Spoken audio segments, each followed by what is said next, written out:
Good morning, class. Today we will start the first poem in our syllabus, that is The Gift of India. This is the title of the poem, and the poem is written by Sarojini Naidu. She is one of the pre-independence writers of Indian literature in English, or Indian writing in English, or Indian English literature. So what you have in front of you is the structure of the poem. How a poem is structured. So when we see the text of the poem, we see that it is divided into 4 parts. As I told you in the last audio, the parts of a poem, the divisions of a poem, they are known as the stanzas. Okay. Now here in front of you there are 4 parts. Okay. 1, 2, 3 and 4. That means here are 4 stanzas in front of you. This poem, in other words, this poem is made up of 4 stanzas. Now let us see how many lines are there in each and every stanza. So how many lines are there in all these stanzas? There are 6 lines in each and every stanza. And as I told you in the last class, a stanza made up of 6 lines is known as a sestet. Okay.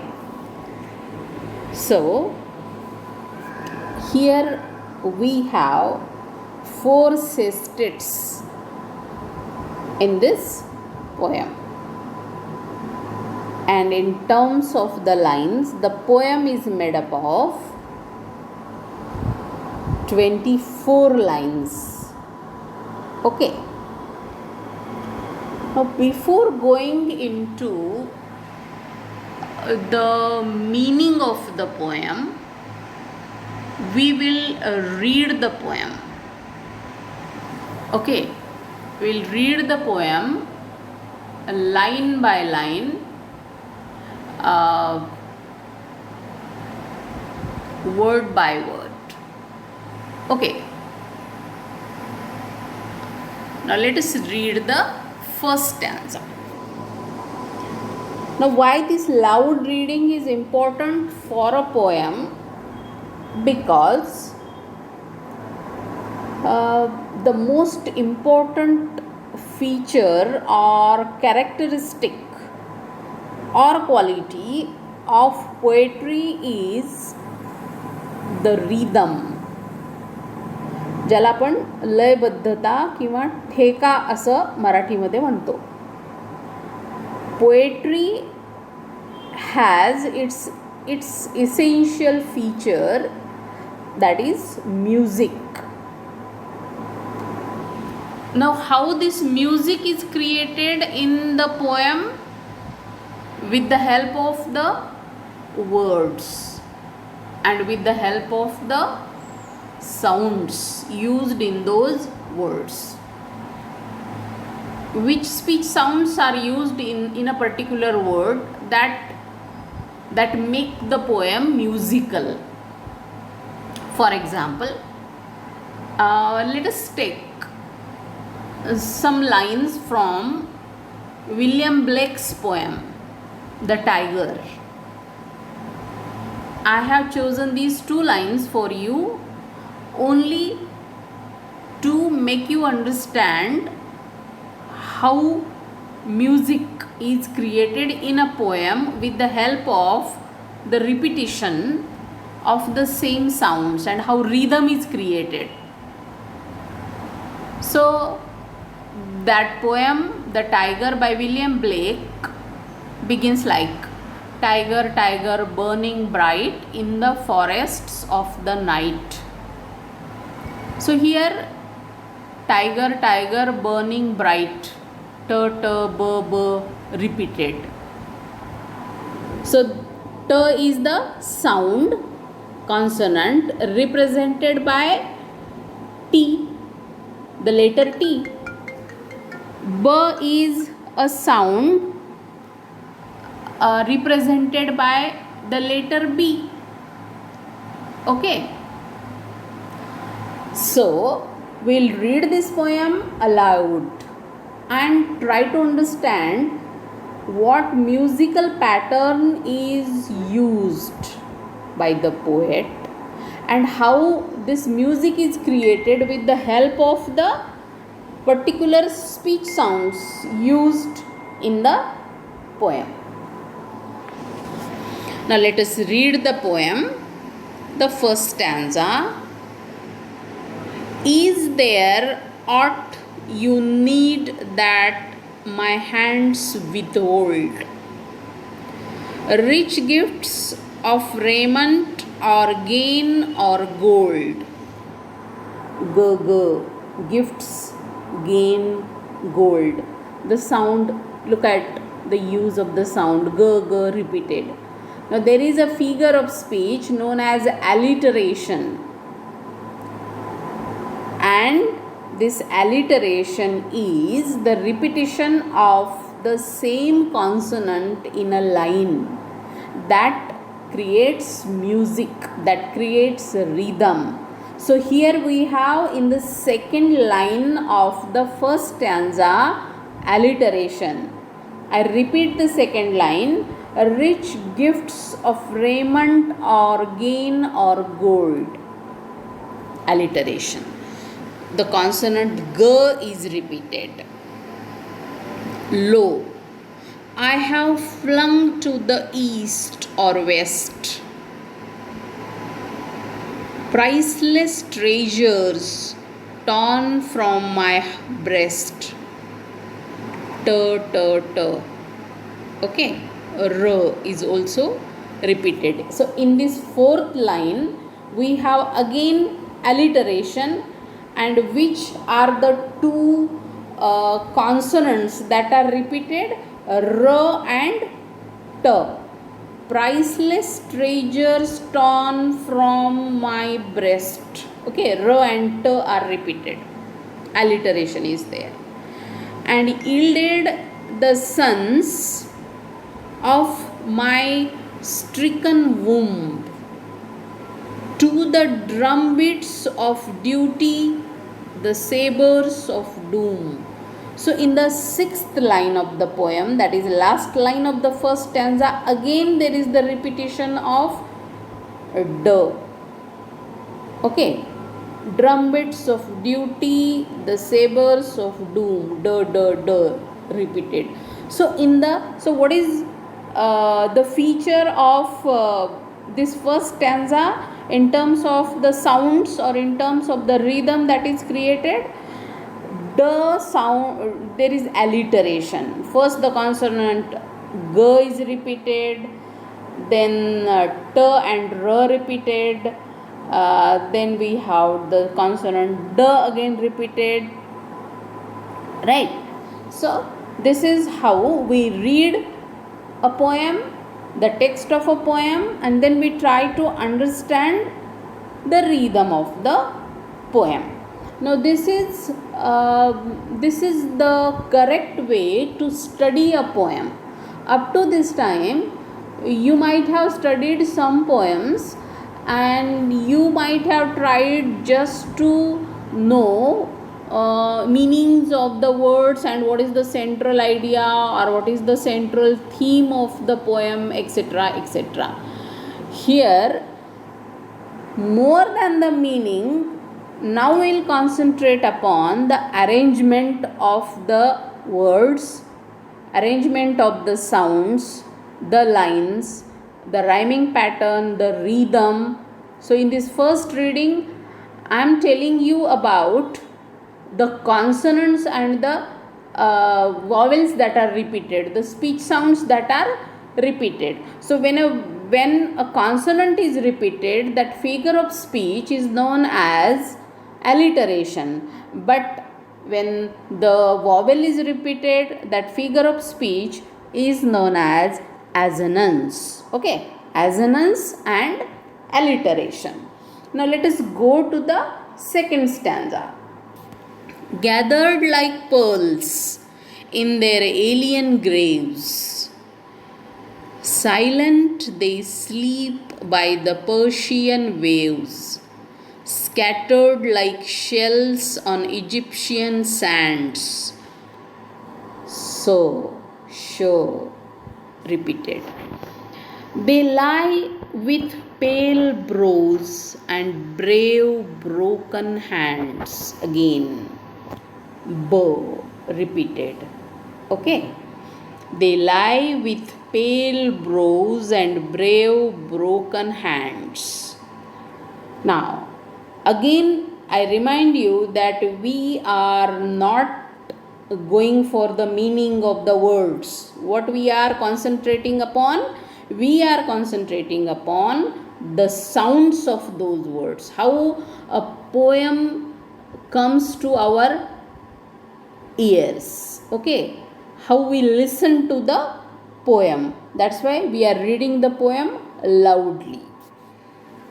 They are strewn like blossoms mown down by chance on the blood brown meadows. Blood brown, berber, repeated. Meadows, the blood, meadow, the repeated.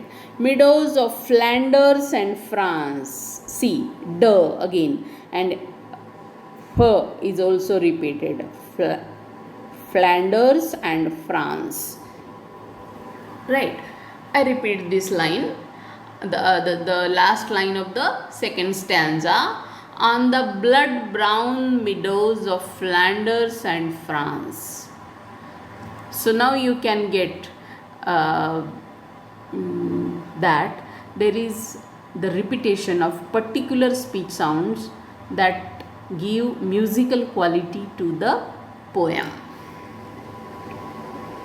Can a measure the grief of the tears I weep,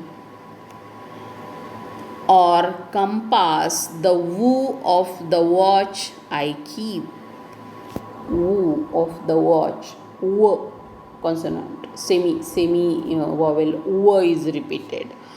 All the pride that thrills through my heart's despair, and the hope that comforts the anguish of prayer, and the far sad glorious vision I see of the torn red banners of victory. When the terror and tumult of hate shall cease, when the terror and tumult of hate, alliteration, shall cease, and life be refashioned on anvils of peace, and your love shall offer memorial thanks to the comrades who fought in your dauntless ranks, and you honor the deeds of the deathless ones.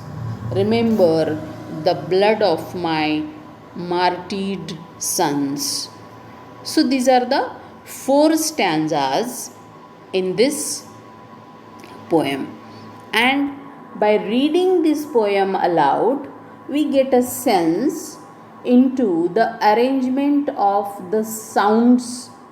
Okay, again I want to show you the rhythm, the rhyming pattern.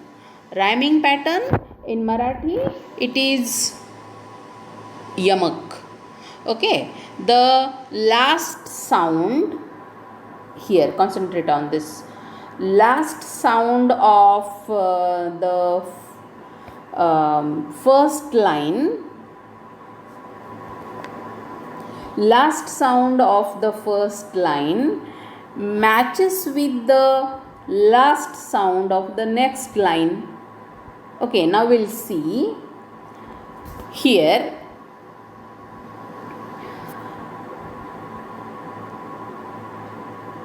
Is there aught you need that my hands withhold? So the first line ends on the. Okay, so here there is the withhold. Now let us read the second line and try to understand what sound comes at the end of the second line. Rich gifts of raiment or gain or gold, withhold the gold the. Okay, now we will call this rhyme by A. So let us call the first sound A, then the last sound of the first line is, if it is A, then the last sound of the second line is also the same, again it is A. Okay, withhold gold. Then let us go to the third line. The last sound of the third line is T, west, and the last sound of the fourth line is also T, west, east, T. Okay, now we will call this as B. A, B, B. Okay, we will call it B. A, B, B. Then let us read the next 2 lines, that is the 5th and the 6th lines. And yielded the sons of my stricken womb. Now WOMB, that is the spelling, but the pronunciation is not womb, because the letter B here remains silent, so it is womb. Then let us read the last line.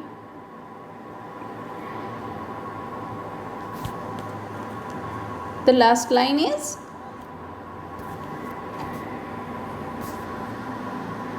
to the drumbeats of duty, the sabers of doom. Womb, doom. So now this is, we can say that this is C, right? So womb, doom. So which is the rhyming pattern for the first stanza here? A, B, B, C. Withhold gold. Let us call it A. West, east, T. Let us call this B, B. And womb, doom, M is repeated. Okay, for the last 2 lines. So let us call this C. A, B, C. That is the rhyming pattern. Now what you have to do for today is that now read the whole poem again, concentrate upon all the stanzas and the last sound of each and every line of each and every stanza, and whether it matches with the next line, that is the last sound of the next line, and then you will find that the the rhyming pattern is same for all the 4 stanzas. What is that?